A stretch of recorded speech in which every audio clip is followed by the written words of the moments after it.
Greetings to one and all in the name of a Lord and Redeemer Jesus Christ. ఈరోజు మన ధ్యాన అంశము cross as compassion.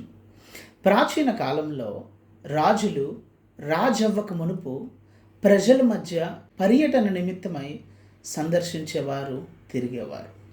కారణం ఏంటంటే ప్రజల యొక్క బాధల్ని, అనుభవాల్ని దగ్గర నుంచి పరిశీలన చేయటం, వారి విషయాల్ని తెలుసుకున్న తర్వాత వారి యొక్క పరిపాలన అనేది రూపొందించుకునేవారు. కొందరి రాజులు ప్రజల మధ్యలో తిరిగి వారి యొక్క బాధల్ని చూసి తదుపరి వారి పరిపాలనలో దానికి నిమిత్తముగా పాలసీస్ని రూపొందించేవారు.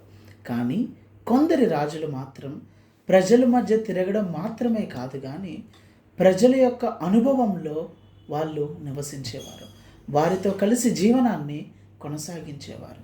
ముందుగా చూసినట్లయితే దానిని మనం కన్సర్న్ అని పిలుస్తాం.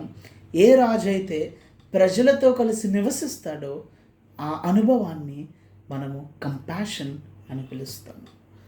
సిలువ అనేది it is an act of compassion. Compassion అంటే అర్థం ఏంటంటే శ్రమని దూరం నుంచి చూడడం మాత్రమే కాదు, కానీ ఆ శ్రమలోనికి ప్రవేశపెట్టి ఆ అనుభవంలో నివసించడం. యేసుక్రీస్తు ప్రభువారు మానవ శ్రమ యొక్క డెప్త్ని సిలువ మీద అనుభవించిన రీతిని మనం గమనిస్తాము.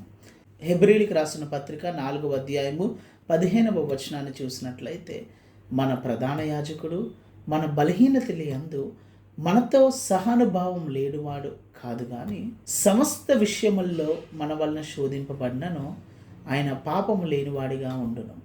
ఎన్టీ రైట్ మాటలు మనం గమనించి చూసినట్లయితే, the cross does not deal with suffering from the distance but enters in to it, bringing healing and restoration to the world.